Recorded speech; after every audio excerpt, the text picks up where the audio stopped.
Olá, tudo bem com você? Feliz semana! Que privilégio estarmos juntos aqui mais uma vez no canal da Igreja Adventista do NASP Campus Engenheiro Coelho, mas também no canal Adventistas Brasil e no canal Escola Sabatina Oficial, para estudarmos mais um tema muito importante desta lição, do nosso guia de estudo deste trimestre, que fala sobre a verdade presente em Deuteronômio. O nosso grande desejo é que Deus abençoe a sua vida, a sua família, que você esteja nesse momento vivendo na plenitude da bênção de Deus e que você, mais uma vez, ao estudar conosco, como faz toda semana, cresça no conhecimento da palavra de Deus. Como eu sempre lembro a cada começo de estudo, você deve se inscrever no nosso canal, não só aqui no YouTube, mas também nos canais que estarão passando aqui na sua tela durante o nosso estudo, o WhatsApp, o WhatsApp, no nosso Facebook, nosso Twitter, nosso Instagram. Mas é muito importante também que você deixe o like nesse vídeo para que você nos ajude a esse material, essa informação, chegar a outros lugares, ser mais relevante. Também se inscreva ativando as notificações. Clique no sininho para que você sempre receba em tempo ali real o lançamento de um novo estudo. Deixe também o seu comentário e, como eu sempre peço, agora sim, no WhatsApp, copie o link deste estudo, cole no grupo dos seus amigos, no grupo da igreja, no grupo do trabalho, para que esse tema chegue ao maior número de pessoas possível. Eu aqui estou mais uma semana muito feliz de receber você e nós iremos estudar o tema de número 7 da nossa lição, A Verdade Presente em Deuteronômio, e o tema desta semana é Lei e Graça. Você não pode perder o nosso estudo que começará daqui a pouquinho. Mas como temos em toda semana convidados especiais, hoje também eu queria já convidar aqui para estar conosco o amigo pastor Reinaldo Siqueira e também a professora Christy Chadwick. Eu vou apresentá-los aqui, começando pelo pastor Reinaldo Siqueira. O pastor é um velho conhecido, está conosco em todas as temporadas, às vezes até mais de uma lição conosco. E o pastor Reinaldo Siqueira, ele ainda é o diretor do Seminário Adventista Latino-Americano de Teologia aqui do NASP. Por que eu digo ainda é? Porque no mês passado, o pastor Reinaldo Siqueira recebeu um chamado, um convite da Igreja Mundial, onde ele, a partir do próximo ano, estará dirigindo o Centro Mundial de Estudos de Diálogo entre Adventistas e Judeus. Ele vai poder explicar um pouquinho melhor o que é isso.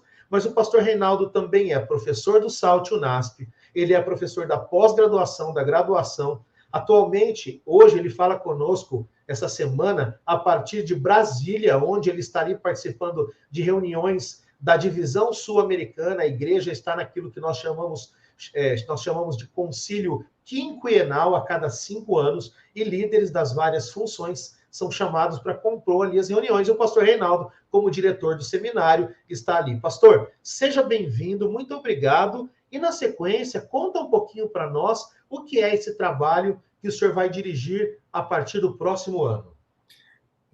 Obrigado, pastor Júlio. Saudação a todos que nos acompanham no nosso estudo da lição aqui, no nosso canal da Igreja do NASP, nessa parceria com o SALT UNASP, novamente ao longo deste trimestre. E é um prazer estar com você, que Deus possa realmente nos abençoar, você que nos segue. E está com você também, pastor Júlio, aqui, está com a professora Christy, que é também professora aqui no nosso SALT UNASP, e poder estudar essa lição extraordinária que é o livro de Deuteronômio. Quanto à questão, pastor Júlio, deste convite que a igreja me fez, a Igreja Adventista tem, no seio dela, na sua organização mundial, escritórios que são dedicados ao relacionamento entre a Igreja Adventista com outras religiões, com outros grupos humanos, grupos étnicos, culturais, não é? E eu fui convidado para lidar um desses escritórios que lida com as pessoas de origem judaica e o judaísmo em si.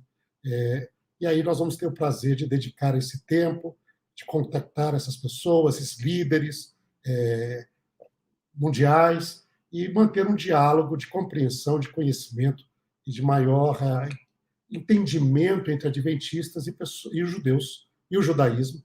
Eu espero que Deus possa nos usar, nos abençoar nisso. Isso vai ser, a partir do ano que vem, estarei o meu tempo integral dedicado a isso. Amém, pastor. Mas o senhor não continua no Brasil, não é isso? O senhor muda para uma outra base. Olha, por enquanto nós vamos continuar no Brasil. Vamos ver como as coisas vão lidar. A pandemia, Normalmente a né? E gente tudo mantém mais. uma linha de diálogo aqui e viajamos às vezes. Aí é importante você estar perto de um aeroporto internacional para Ah, é poder ter verdade. acesso aos outros países. E aqui nós estamos, no NASP, estamos perto de São Paulo, ou mesmo aqui em Campinas. Isso não será nenhum problema. Então, o senhor continua conosco. Estou feliz pela notícia. Continua conosco aqui. E isso é uma bênção, a globalização, a internet, os meios de comunicação, né, pastor?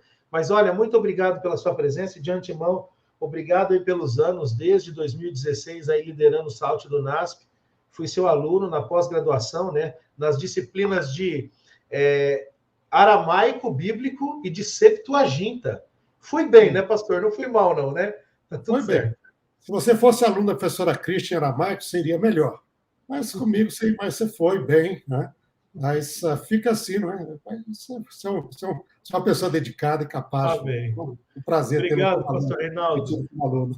Então, falando da professora Christy Chadwick, professora Christy Chadwick, ela, eu sei que estudou no Brasil, cursou História, depois se mudou para os Estados Unidos. Eu vou pedir para ela falar um pouquinho aí, rapidamente, já que é a primeira vez que está conosco, né, dos seus estudos na área de arqueologia também nos Estados Unidos. Ela voltou ao Brasil para dar aulas no nosso chamado SALT do IAP, que agora se chama FAP, né, Faculdade Adventista Paranaense. E ela, alguns anos atrás, se não me engano, 2016 ou 2017, veio para o NASP, também com seu esposo, professor Christopher. Então, é Christy e Christopher. Eles são pais da pequena Emma, não é? Que é nossa aluninha aqui no Colégio NASP. E a professora Christy, ela ministra aulas na área de Antigo Testamento, hebraico bíblico, também na área de arqueologia. Professora, seja muito bem-vinda. Obrigado por aceitar o nosso convite e que bom que conseguimos um espaço na sua agenda, que eu sei que é corridíssima, mas fale um pouco para nós da sua história, dos seus estudos e da sua experiência na área acadêmica e aqui no SALT UNASP também, para os nossos queridos irmãos adventistas e de outras denominações te conhecerem melhor. Obrigada. É um prazer estar aqui com vocês também. Saudações a todos. Boa semana. A minha história, assim, eu estudei História no Brasil primeiro, mas o meu sonho sempre foi fazer arqueologia bíblica. E eu sabia que na Andrews tinha, a Andrews University, o mestrado e o doutorado que eu queria fazer. Então, assim que eu acabei o meu bacharelado, eu fui para lá, para os Estados Unidos, para complementar os meus estudos com mestrado e doutorado. Fiquei lá 11 anos, foi lá que eu conheci o meu marido e casei com ele, foi lá que a minha filha nasceu. E também me apaixonei pelo hebraico, morei um semestre em Jerusalém para aperfeiçoá-lo, para aprender mais, e fui complementando os meus estudos sempre que deu, assim, na literatura hebraica, na Bíblia hebraica, e tenho uma paixão muito grande por esse assunto. Professora, muito obrigado. Eu também sou apaixonado pelo hebraico, o pastor Reinaldo sabe disso, né? Não tenho a capacidade, o conhecimento de vocês, mas faço o que posso. Realmente é uma língua. Nós brincávamos, pastor Reinaldo, que a língua de Deus é o hebraico e o grego é a língua dos homens. Brincávamos na faculdade, né? Mas, professora, muito obrigado pelo privilégio que nós temos de ter você aqui. Eu quero pedir, nesse momento, que você, professora Christy, faça uma oração para nós iniciarmos a temática, por gentileza. Claro, oremos. Senhor, ao abrirmos a Tua palavra, que o Teu Espírito esteja presente, que Ele seja o verdadeiro professor, que possamos compartilhar a verdade dessa palavra, nos aprofundarmos nela, levarmos ela a todos os cantos do mundo. Guia-nos e abençoa-nos conforme a Tua vontade e para a Tua honra e glória. Em nome de Jesus, amém. Amém. Muito obrigado, professora Christy. Eu quero chamar a sua atenção, que agora vai iniciar o estudo conosco. Como você sabe, todas as semanas nós temos um verso para memorizar. E o tema desta semana, que é Lei e Graça, também traz um verso. Então, gostaria de convidá-lo a abrir a sua Bíblia no livro de Gálatas, lá no Novo Testamento, para que nós leiamos o verso para memorizar, que nos dá o norte, que nos aponta para o estudo dessa semana, Gálatas 2:21, o apóstolo Paulo assim escreve. Acompanhe na sua Bíblia, ou até mesmo na nossa tela, que diz: não anulo a graça de Deus, pois se a justiça é mediante a lei, segue-se que Cristo morreu em vão. Como você sabe, toda semana nós procuramos aqui abordar o tema da lição, dando aqui uma ênfase que talvez você não vai encontrar na lição em si. Portanto, se os nossos convidados não lerem todos os versos ou em algum momento não citarem todos os pontos, é porque nós estamos complementando. A nossa ideia é que você estude conosco, você pause e a cada dia vai estudando conosco aqui como se fosse um comentário bíblico. Eu queria começar, pastor Reinaldo, falando com o senhor a respeito de um tema que ele permeia o meio evangélico, se podemos dizer assim. Há claramente no meio evangélico uma distinção entre o que é lei e o que é graça. Comumente nós ouvimos dos nossos irmãos evangélicos que a lei foi dada por meio de Moisés, usando até um texto de João, não é? Mas a graça e a verdade vieram por meio de Cristo. E de modo que hoje nós não estamos mais debaixo da lei, estamos debaixo da graça. Bom, fato é que todos os princípios da lei de Deus são baseados naquilo que nós chamamos do seu amor e também do seu caráter. O fundamento do governo de Deus é o seu caráter. E podemos dizer que o que dá base a este fundamento é o amor de Deus. Quando nós lemos, pastor Reinaldo, falando um pouquinho aqui sobre lá no céu, onde nós começamos a história dessa humanidade, porque a história do ser humano começa antes da criação do ser humano, lá em Ezequiel 28, 15 e 16, a lição vem nos falando de modo ali secundário a respeito da queda de Lúcifer, não é? É dito ali em Ezequiel, também é falado do rei de Tiro, o senhor vai poder explicar um pouco melhor, mas esse texto também se referencia a Lúcifer. É dito que ali, nele, em Lúcifer, no céu, se encontrou iniquidade, pecado, e que ele pecou. E dentro do contexto dessas palavras, podemos dizer, pastor, que para haver pecado deveria antes haver lei. Então, é possível afirmar que a lei existe antes mesmo do mundo ser criado? A lei de Deus já existia antes da criação do mundo? Obrigado. A pergunta é realmente interessante, pastor Júlio.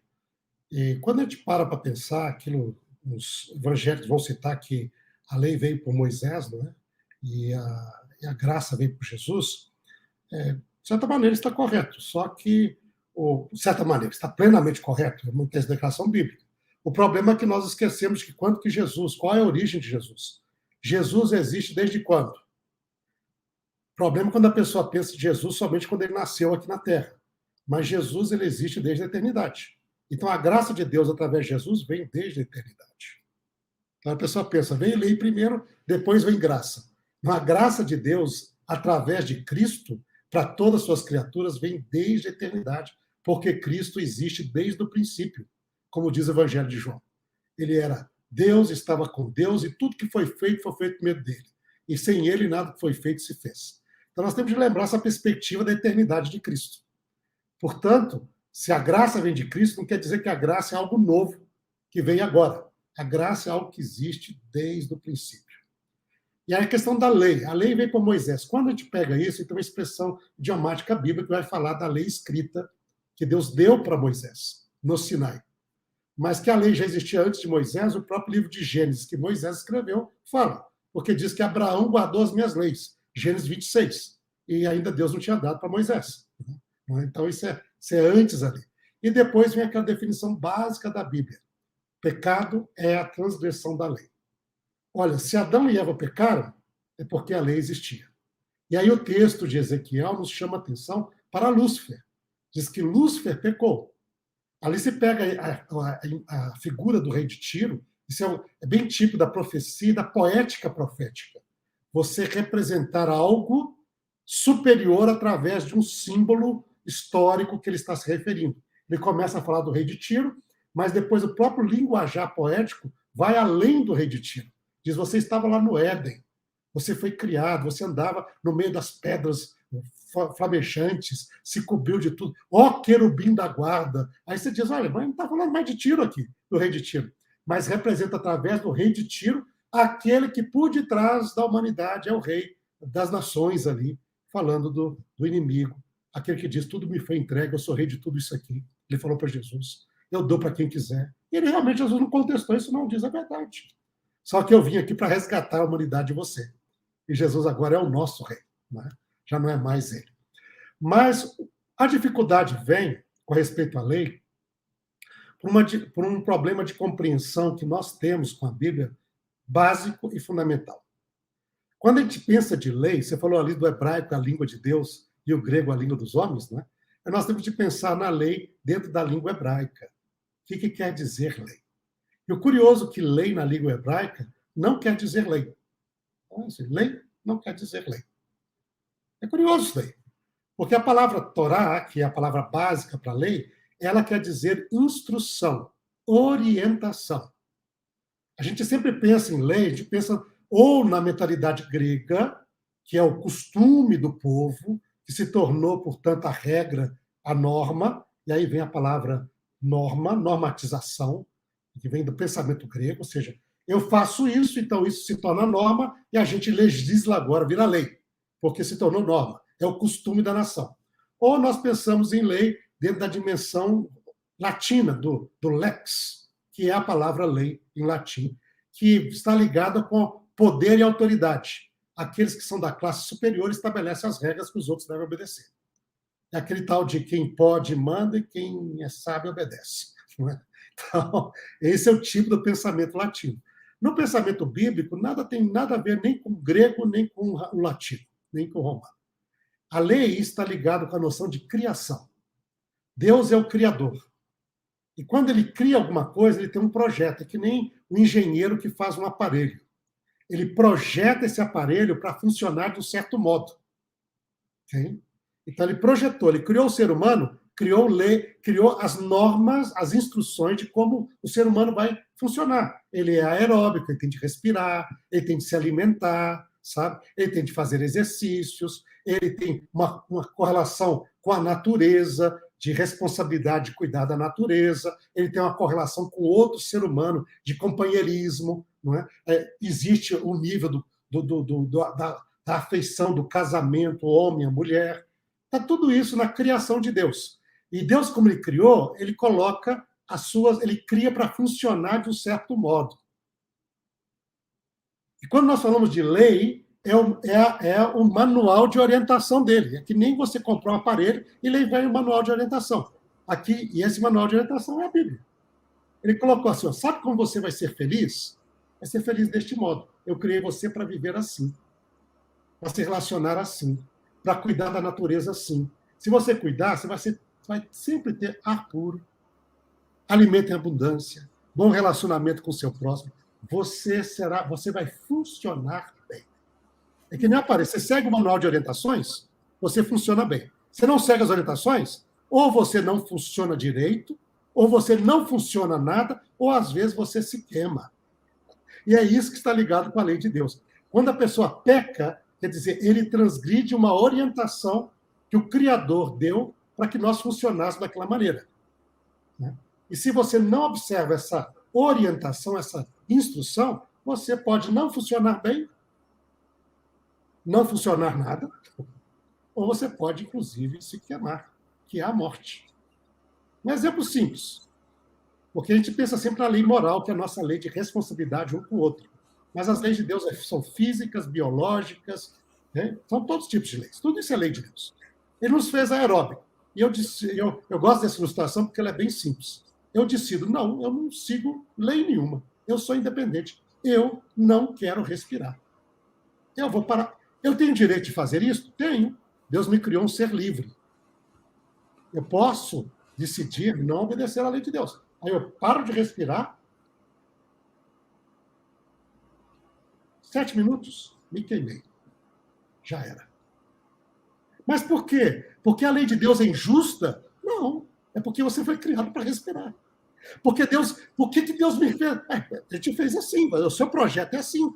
Se você respirar bem, fizer exercício, vai ter saúde. Se você decide não obedecer essa lei, você provavelmente não vai funcionar ou vai morrer. Essa é a noção básica de lei na Bíblia. E por isso ela existe desde que Deus criou, existe lei. E ele criou seres superiores, que são seres morais, como os anjos, como o ser humano, que além de ter a capacidade de vida, eles têm capacidade de decisão, de criação, de inter-relação. Mas esse tipo de capacidade, ele é livre, ele pode escolher sim ou não. Isso traz também um outro fator dessa criação, que é responsabilidade. Eu sou responsável pelas minhas escolhas. E, portanto, a lei também nos coloca nisso. E quando a gente peca contra a nossa própria natureza que Deus criou, nós somos responsáveis pelo mal que vem sobre nós também e sobre aqueles que nós estão ao nosso redor. E é o que isso aconteceu com Lúcifer no céu, com outros anjos, com Adão e Eva na criação e com o mundo que estava sob a responsabilidade dele. Mas lembra, lei está ligado com criação. São as normas que Deus estabeleceu para a sua criação funcionar. E se nós observarmos, faremos bem e viveremos abundantemente. Bem, professor Reinaldo, pastor Reinaldo, muito obrigado por essa tão bela introdução. Professora Christian, gostaria de complementar? Fique à vontade, por favor.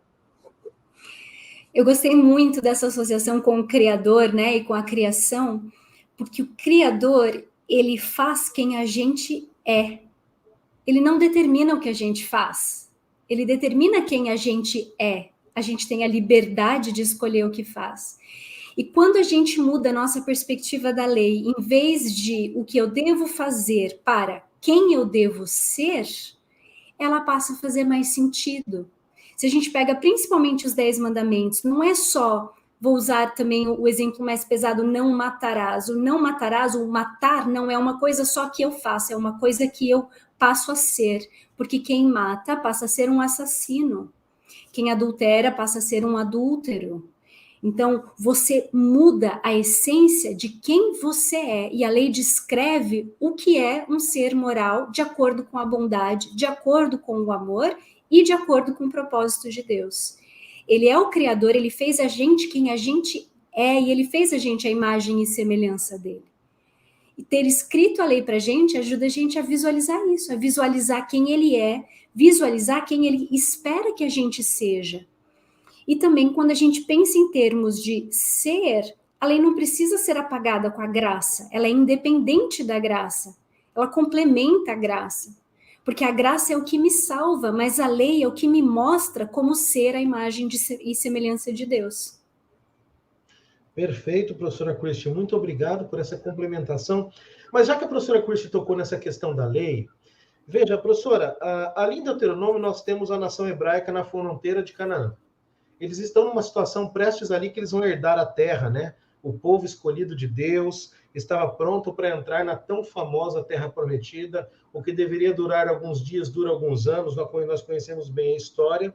Mas ali naquele momento final, digamos assim, pouco antes da morte de Moisés, existem instruções que Moisés repete ali ao povo, aos hebreus, várias e várias vezes. E entre essas instruções, nós temos claramente a ideia de que eles serão chamados para ser obedientes a Deus.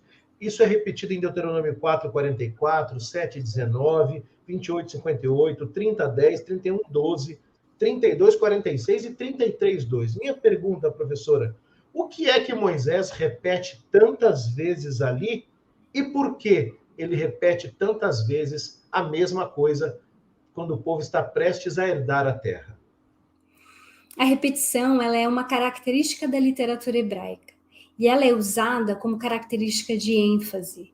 Muitas coisas eram repetidas para que quando elas fossem transmitidas de forma oral, ou seja, Moisés escreve, mas as pessoas não recebem uma cópia escrita, elas ouvem, memorizam, repetem.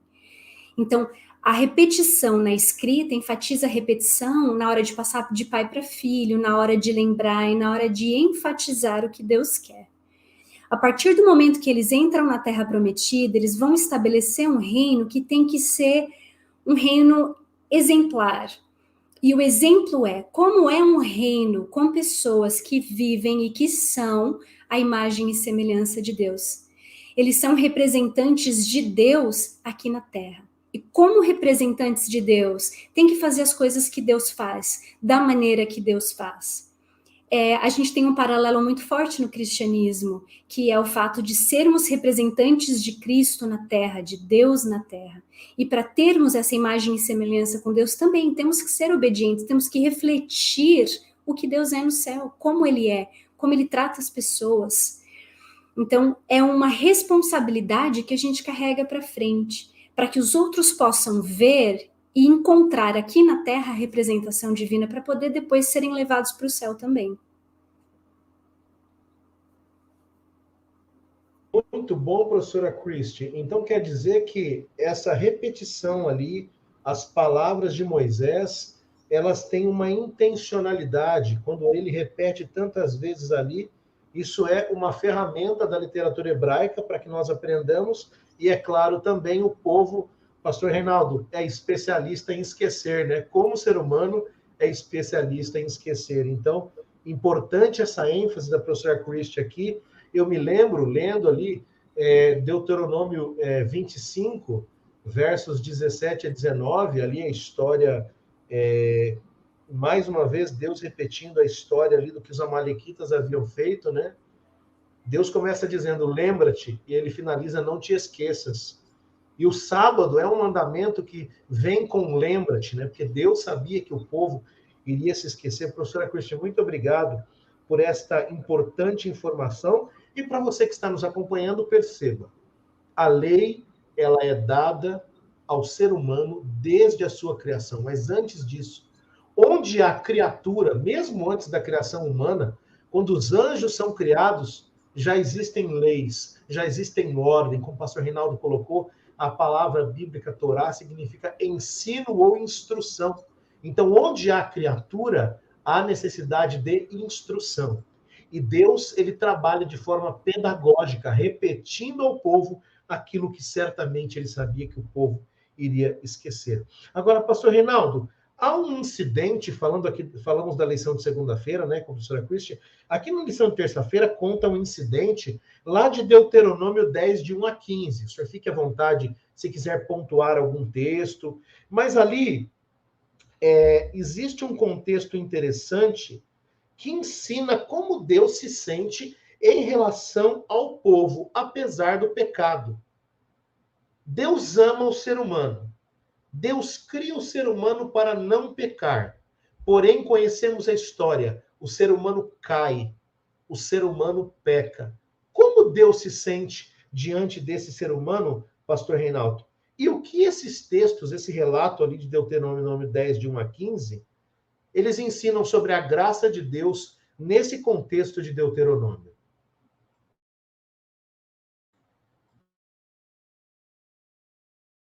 Abrindo o microfone, pastor Júlio. Tranquilo, pastor? Bom, aí no 10 ele vai relembrar a questão das segundas tábuas da lei, que as primeiras foram quebradas pelo pecado do bezerro de ouro, né? E a experiência, então, de Israel nessa situação é uma experiência difícil com o ser humano, né? Na realidade, a gente olha todo o ser humano. Deus, a Bíblia não começa com Israel, a Bíblia começa com a humanidade como um todo. E a humanidade como um todo vai sempre se afastar de Deus, seja antes do dilúvio, seja depois do dilúvio, né? Seja ao longo da história. E o curioso é que o povo de Deus também, que viu, que recebeu as coisas de Deus, também tem uma tendência de sempre se afastar do Senhor. Isto é infeliz. Diz, mas isso é Israel. Mas é só olhar para a história do cristianismo. A história do cristianismo é uma história, se o cristianismo nunca tivesse afastado de Deus, nós teríamos a história que temos desde os primeiros séculos, Idade Média, história moderna, de tanta calamidade, tanta tragédia realizada por cristãos e pelo cristianismo. E muitas vezes em nome de Deus. Tá? E aí você olha assim, Deus pensa quando vê tudo isso aí. Né? E o curioso disso é esse Deus que ainda, de maneira... e você aprende isso na história de Israel, porque Deus diz assim, olha, em pensar em você, isso é Oséias, gostei de trazer o texto, quando pensar de você, eu deveria te destruir. É só de pensar nisso, e ele usa uma imagem, inclusive, materna. Ele usa, se remexe dentro de mim todo o meu ventre. É curioso. Ele usa uma imagem materna de uma mãe que deu à luz a uma criança, que deu à luz à vida. E diz, como eu poderia te deixar, ó Efraim? Como eu iria te destruir? Eu sou Deus, eu não sou homem. Se eu fosse homem, acabaria. Mas eu sou Deus. Né? E é este que nós vemos na história de Israel. Portanto, para mim, neste capítulo, o que mais me impacta nessa direção aqui é que ele diz lá, o próprio título do dia, né? Diz para o teu bem. Né? Diz letovra. Né? Então, você para o teu bem. Para o teu bem o quê? Deus termina assim. O que é no final, então, ó homem, que Deus pede de ti? O que é que o Senhor requer de ti? Isto é o Deuteronômio, capítulo 10, verso 12 em diante. Não é que tu temas ao Senhor teu Deus, pratiques a justiça, ames a misericórdia, e você pode andar humildemente com o teu Deus, para guardar os seus mandamentos, e isto para o teu bem. Agora, é interessante este verso aqui, pastor Júlio. A minha impressão é, e eu já vi alguns autores que também têm essa mesma impressão, que este verso, em vez de dar simplesmente uma série de ações que Deus requer, o foco, na realidade, que Deus quer é que nós temamos a Deus. Ouve agora, Israel, o que é o Senhor requer de ti. Não é que temas ao Senhor teu Deus. E os que vêm depois são explicativos. O que é temer o Senhor? Ter o temor do Senhor no nosso coração. Ele diz lá, temer ao Senhor eu traduziria assim, não é que o Senhor pede de ti, não é que temas ao Senhor teu Deus, ou seja, que ande em todos os seus caminhos, que o ames, que o sirva de todo o Senhor teu Deus, de todo o teu coração, de toda a tua alma, para guardar os mandamentos do Senhor, os seus estatutos, que hoje eu te ordeno para o teu bem. Diz ali a nossa lição, né? Diz lá, letov lar, para o bem teu, de ti. Então, isto é, na realidade, o objetivo de Deus. Deus não pede o ser humano para guardar a sua lei, para temer, para acionar com ele, para um bem. Deus é Deus, Deus é completo. Sem dúvida, ele nos ama e quer o nosso bem. Mas o beneficiado de tudo isto, de toda a história, é o ser humano. Quando o ser humano anda nos caminhos do Senhor para temer o Senhor, amá-lo, né? Amar a justiça, fazer o que é bom, é para o próprio bem dele. O maior beneficiado é ele ou ela. Ele que anda nos caminhos de Deus, ela que anda nos caminhos de Deus, são os beneficiados. É curioso isso. Tudo que Deus faz, tudo, desde o primeiro ato da criação, não é para o bem dele, é para o bem dos seres que ele criou. Sempre. Tudo. Então, quando Deus pede essa obediência, que nós imitemos o seu caráter, na realidade, o maior beneficiado somos nós mesmos. Uma vida boa, feliz, uma família que traz realização, sabe? Uma sociedade onde existe paz, um mundo onde existe a bondade. Olha, isso é tão poderoso, pastor Júlio. Eu gosto de uma história, e sem encerrar essa reflexão aqui, eu conheci uma sobrevivente do Holocausto. O nome dela é Geni Friedman. Geni, ela nasceu na Áustria, cresceu na Romênia, e quando ela era uma jovem de 14, 15 anos, aconteceu a Segunda Guerra Mundial. Ela foi presa pelos nazistas, deportada da Romênia, presa em campos de concentração, sobreviveu. Geni, ela, depois da Segunda Guerra, ela veio ao Brasil, conheceu o Senhor, conheceu o Evangelho, se tornou membro da nossa igreja. E depois, mais tarde, ela ficou viúva, com os filhos já adultos, mas aí um amigo dela de infância morava em Israel. Eles se casaram já com certa idade, ela foi morar na cidade de Haifa. E lá, uma vez, conversando com a Geni na cidade de Haifa, em Israel, ela falou assim, Reinaldo, aqui em Israel, as pessoas me questionam por que eu creio em Deus. Como você pode crer em Deus, Geni, se você, quando jovem, sofreu tanto durante o Holocausto, durante a Segunda Guerra Mundial? Aí você diz, sabe o que eu respondo? Eu disse, não, Geni, gostaria de saber. Eu falei assim, não ponha em Deus a culpa do homem. Eu olhei assim e falei assim, mas o que você quer dizer, Geni? Ela diz o seguinte, Deus deu os seus mandamentos, os 10 mandamentos. Se todo mundo guardasse os 10 mandamentos, como seria este mundo? Aí as pessoas me respondem, seria um paraíso. Não teria guerra, não teria acontecido o Holocausto. E diz, e por que não guarda? Porque o ser humano não quer. Então, se nós queremos o bem do ser humano, guarde os mandamentos de Deus. A sua vida será boa, o seu lar estará bem, a nossa comunidade estará bem, nosso país e o mundo. Tão simples para o nosso bem. Pastor Reinaldo, que tremenda reflexão, importantíssima o senhor nos trouxe. E eu fiquei pensando aqui nessa questão, como nós seríamos mais felizes se procurássemos viver os mandamentos de Deus, né, de forma plena. E ainda hoje temos pessoas que enxergam a lei de Deus como uma prisão, não é? Como uma cerca, como, como algo negativo. E que tremenda lição essa dessa senhora Geni, né? Não esquecerei dessa frase, não coloquemos em Deus a culpa dos homens. Deus, para você que me ouve, sem o ser humano, continua sendo Deus. Agora, eu e você, sem Deus, o que somos? E eu achei muito interessante, pastor Reinaldo, que os versos aqui, os termos hebraicos, seu e você, estão no singular, né?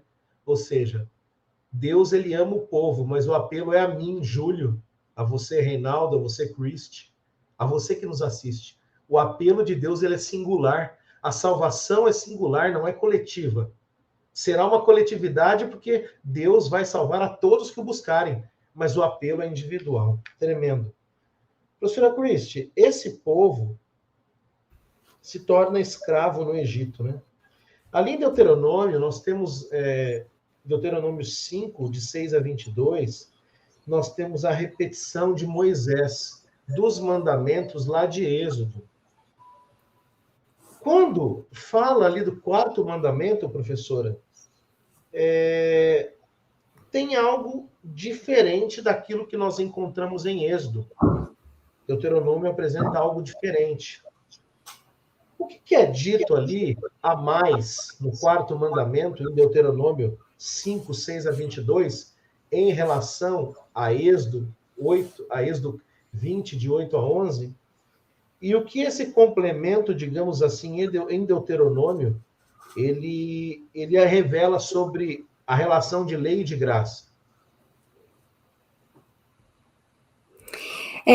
Aqui há uma conexão mais forte com o mandamento e a liberdade da escravidão. O sábado tem um significado muito especial nesse contexto, porque pessoas que são escravas não podem descansar, nunca. Não têm a liberdade de tirar um tempo para si. E a primeira coisa que marca a vida deles, que marca a questão da liberdade deles, é que eles têm um dia em que eles não precisam trabalhar. Antes mesmo de dar os mandamentos no Monte Sinai, Deus passa para Moisés as instruções a respeito do maná em Êxodo 16.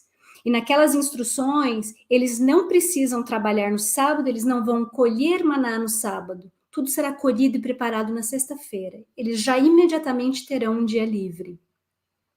Muitas vezes a gente associa os mandamentos de Deus com uma restrição da nossa liberdade. Mas se a gente olhar com cuidado, se a gente conhece a intenção de Deus e a gente compreende, coloca uma perspectiva do amor divino nas leis que ele dá, a gente percebe que elas trazem muito mais liberdade do que o mundo nos dá.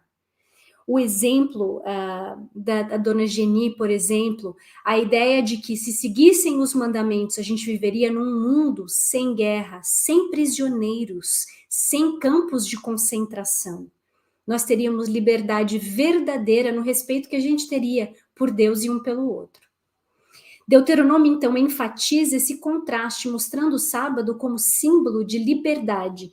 E é outro mandamento que muitas vezes é associado com a restrição da nossa liberdade. Mas quando a gente percebe a perspectiva de Deus, vê o carinho dele e a intenção que ele dá, e percebe que a liberdade nos tira desse mundo e nos coloca mais perto de Deus, a gente percebe justamente a liberdade que existe no sábado e não a restrição. Então Deus está ensinando através das palavras e do contexto em que ele coloca o sábado, mostrando para eles que ele trouxe para eles liberdade verdadeira. Eu me lembro, professora Christie, há tempos atrás, escrevendo um pequeno paper, material de 7 páginas, a respeito de Isaías 58. Não tem como falar de sábado e não falar de liberdade. E não tem como falar de sábado e liberdade e não lembrar, não é, pastor Reinaldo, de Isaías 58. E eu me lembro de um autor, escrevendo ali alguma coisa e pesquisando, eu lembro de um autor que dizia assim, o povo clamava a Deus por liberdade, mas se recusava a libertar os seus irmãos. Veja só. Pediam a Deus aquilo que eles não estavam dando aos próximos. E a gente não está falando de pessoas ali em Isaías 58 que eram gentios. Deus está falando com o povo de Deus. Eu não esqueço também uma aula que o pastor Reinaldo fez na capela uma vez sobre Isaías 58. Ou seja, 13 e 14 só tem sentido à luz dos versos 1 a 12, não é, pastor Reinaldo? E a professora Christie disse algo que me veio à mente agora. Um mundo de mandamentos de Deus sendo seguidos não traria guerra nem campos de concentração. Será que nós, cristãos, não estamos muitas vezes criando campos de concentração em nossas casas, com nossos filhos, com nossos irmãos? Será que quando nós entendemos o sábado de forma equivocada, num contexto de escravidão e não de liberdade, será que nós não criamos para nós mesmos esse fardo, esse peso? Eu me lembro da oração sempre do meu filho no sábado. Josué tem 7 anos, e a cada pôr do sol ele diz: Senhor Deus, obrigado pelo sábado, e eu espero que ele dure muito. E quando o sábado acaba, ele diz assim: Senhor, eu queria que durasse mais, mas que pena, já acabou. Será que eu, como pai, que estudo a Bíblia, e você que me ouve, será que nós temos no coração esse desejo, esse pensamento sobre o sábado que uma criança tem? As palavras da professora Christie foram muito propícias aqui. Campos de concentração espirituais não devem existir para aqueles e entre aqueles que entendem e obedecem aos mandamentos de Deus de forma plena. Sábado é liberdade. Pastor Reinaldo, a última pergunta desta semana para o senhor. Eu queria falar um pouco contigo sobre Deuteronômio 9, de 1 a 6, pastor. Fique à vontade se quiser ler os versos. Mas ali Moisés ele tem uma fala que ela é muito enfática no sentido de apresentar a graça de Deus. Queria perguntar ao senhor, a graça ela alcança somente aqueles que são fiéis a Deus? Somente aqueles que guardam os mandamentos? Somente aqueles que fazem tudo certinho? Ou a graça de Deus ela é para um grupo maior de pessoas, pastor Reinaldo? Bom, aqui em Deuteronômio 9, Moisés relembra ao povo de Israel que Deus estava dando a posse da terra para eles, não pelos méritos deles. Porque se olhasse para a história passada deles, não tinha muitos méritos. Eles tinham muitas rebeliões, momentos difíceis em que realmente até abandonaram a vontade de Deus clara para eles naquele momento. Mas diz, não é por causa dos seus méritos, não é porque você merece, mas isso é porque da fidelidade de Deus. Foi um problema da população, ele falou, o pecado dessas nações está fazendo com que a terra os omite, os tire de lá, e também porque eu sou fiel aos patriarcas. Mas aí vem essa noção, pastor Júlio, talvez, da graça. Está falando sobre lei e graça, né? A graça também está ligada com a criação. Por quê? Porque você não precisa fazer algo meritório para ser criado. Você é criado sem ter feito nada. E Deus te dá todas as bênçãos da criação, como deu a Adão e Eva, como deu aos anjos. Deus, por exemplo, Jesus mesmo fala lá, porque qual que é a expressão do cuidado de Deus para com todas as pessoas? Diz, Deus manda a bênção sobre justos e injustos.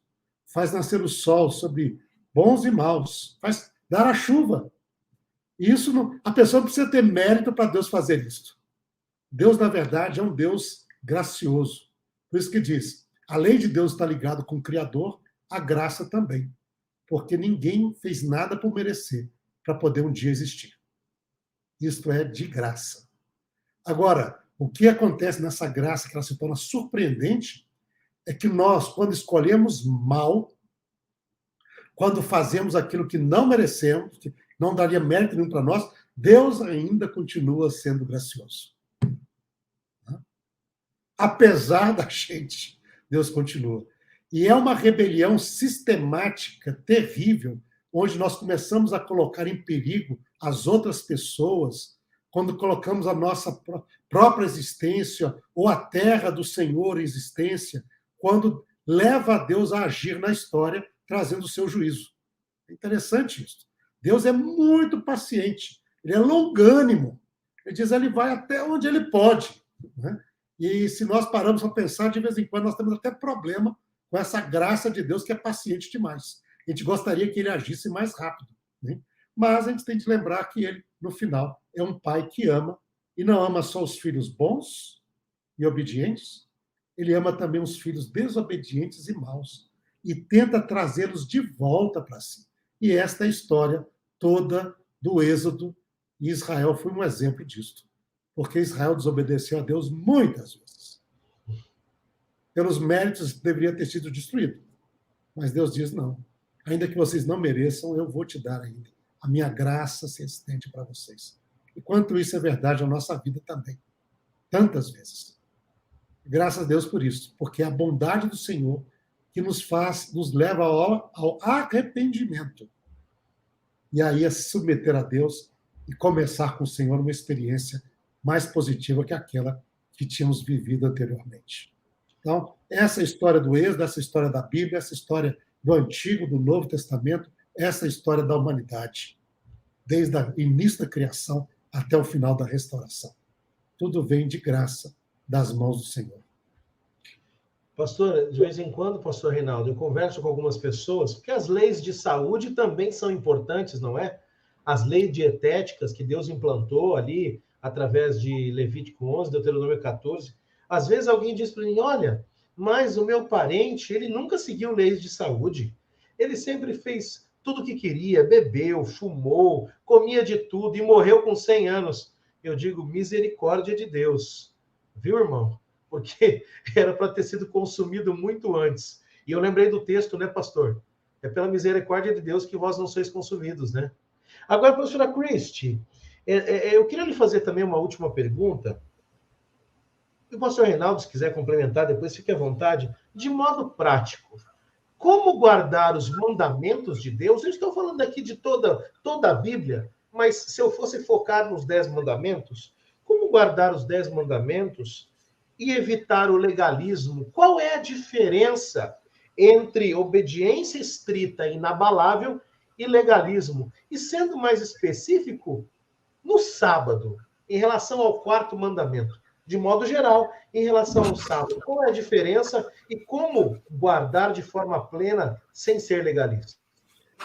Professora Cris, só antes dela responder, eu vou ter de realmente sair agora. Eu tenho uma aula neste momento. Fique à vontade, pastor Reinaldo. Vou deixar, porque é o seguinte, vocês já viram, todo mundo vai perceber como a professora Cristi traz uma reflexão muito apropriada, e eu vou deixar ela encarregada de ser minha voz aqui no final também deste programa. Pastor Reinaldo, Deus o abençoe grandemente. Obrigado por ter estado conosco nesse contexto, e não ache que foi a última vez. O senhor foi para longe, mas está perto, viu? Tá bom. Obrigado, pastor Gil. Professora Deus abençoe. Vocês também, a todos que nos acompanham aí, grande abraço. Eu peço desculpas, porque eu vou realmente ter de sair agora. Mas pastor, já estamos chegando ao final aqui, e vou deixar vocês com uma bela conclusão, vocês vão ver. E eu também vou ver depois, quando repassando a lição desta semana. Um grande abraço para vocês. Obrigado. Tchau, pastor. Então, juntos aqui, professora Cristi, você e eu, isso aí. Guardar os mandamentos sem ser legalista, e especificamente falando do 4º. Vou começar, Jesus respondeu essa pergunta uma vez, né? Respondeu muito bem. E eu vou resumir o resumo dele, que é: o foco não pode ser na lei. O foco tem que ser em quem escreveu a lei. Então, o foco tem que ser em Deus, tem que ser em Cristo. Se a gente olha para Cristo e a gente ama o próximo, então Deus e o próximo, todos os outros se encaixam no lugar. Se o nosso foco está em Deus e em Cristo, a gente não é legalista, porque a gente está se concentrando nas coisas certas, a gente está priorizando da maneira certa. Estar na presença de Deus transforma quem a gente é e permite que a gente seja seguidores dos mandamentos, não que a gente faça ou haja de maneira vazia dessa maneira. O sábado é um bom exemplo, porque o sábado, ele é um mandamento mais geral. Ele é um mandamento que, por mais que você expresse a guarda do sábado exteriormente, no que você faz e no que você não faz, na verdade, a guarda do sábado é um estado espiritual interno. Então, quando você passa o sábado em paz, na presença de Deus, interagindo com Ele o tempo inteiro, sendo guiado por Ele, celebrando, aproveitando realmente o sábado, aquele sábado é verdadeiro. E por outro lado, mesmo sem fazer nada, você se guardou de quebrar o sábado, mas você está ali olhando para o seu relógio, contando os minutos para o sábado acabar. O seu sábado já acabou. E você abriu mão daqueles últimos minutos que você tinha para estar na presença de Deus e para estar num lugar maravilhoso, o templo do sábado. Então, o sábado é um bom exemplo, porque ele ensina a gente a guardar as coisas através de uma transformação do coração. Não é, assim, muito uma lista do que fazer e não fazer, mas uma dedicação a Deus e ao próximo de uma maneira a trazer alegria, a trazer paz, a trazer comunhão com Deus. E quando essas coisas são conquistadas, elas são o fruto do Espírito, o fruto da guarda do sábado. Então tem essa diferença, né? Às vezes, é um pequeno teste, mas se você está prestando atenção no teste, também não é muito bom. Mas quando a gente acaba o sábado distraído e você nem percebeu ele acabar, e você estica ele um pouquinho mais, como se o pôr do sol pudesse ser mais tarde, porque você quer um pouquinho mais de sábado, você está realmente naquele espírito do sábado, que é o contrário do que eu falei, de você estar ali contando os minutos para ele acabar. Ele já acabou. Se você está contando os minutos, ele já acabou. Você não está naquele espírito certo mais. Para alguns ele nem começa, né, professora? Verdade? Ele nem começa se levarmos em conta essa questão. Mas, professora Christy, eu quero agradecer muito a você, já agradeci ao pastor Reinaldo. Foi uma lição muito inspiradora, com grandes lições, é bom ouvi-la, é bom ouvir a sua experiência com a Bíblia, é bom ouvir o olhar de uma irmã, de uma mulher, lendo o texto bíblico, porque as mulheres têm realmente uma visão. Eu costumo dizer que as mulheres são melhores motoristas, as mulheres são melhores líderes de empresas, né? Melhores professoras, e é muito bom o homem que às vezes está no contexto só de outros homens ouvir aqui, principalmente alguém que tem conhecimento do texto bíblico, como você, a gente sabe da tua capacidade e como você procura viver aquilo que você prega. Então, que Deus seja louvado pela sua vida, que Deus abençoe o seu ministério da educação, do ensino, que é muito importante aqui no contexto do NASP, e eu tenho certeza que quem nos assistiu e nos assistirá foi e será grandemente abençoado pela sua presença aqui. Já fica o convite para as outras oportunidades, vamos agendar ainda este trimestre, ainda possivelmente, para uma outra lição de Deuteronômio, para você estar conosco novamente, tudo bem? Vai ser um prazer. Eu quero orar nesse momento, então, agradecendo por tudo que passamos aqui e pedindo que Deus ilumine os nossos irmãos, os nossos amigos, e já lembrando que na semana que vem teremos um novo estudo, lição número 8. Portanto, se inscreva no canal, ative as notificações, copie e colhe esse link nas suas redes sociais. Vamos orar neste momento juntos, pedindo a bênção do Senhor sobre a nossa vida. Eterno Deus, muito obrigado pela presença do pastor Reinaldo, até minutinhos atrás, e da professora Christy conosco aqui, trazendo lindas reflexões a respeito da tua palavra. Eles foram bênção para quem assistiu e serão bênção para quem assistirá. que os nossos irmãos que usam este canal para preparar a sua lição ou para estudar, professores, alunos, sejam grandemente abençoados. E os nossos irmãos de outras denominações, sejam da Igreja Adventista ou de outras denominações que nós sabemos que também nos acompanham, sejam grandemente abençoados pelo estudo de Deuteronômio. Nos guarda e nos traz aqui na próxima semana. Oramos e agradecemos em nome de Jesus. Amém. Amém.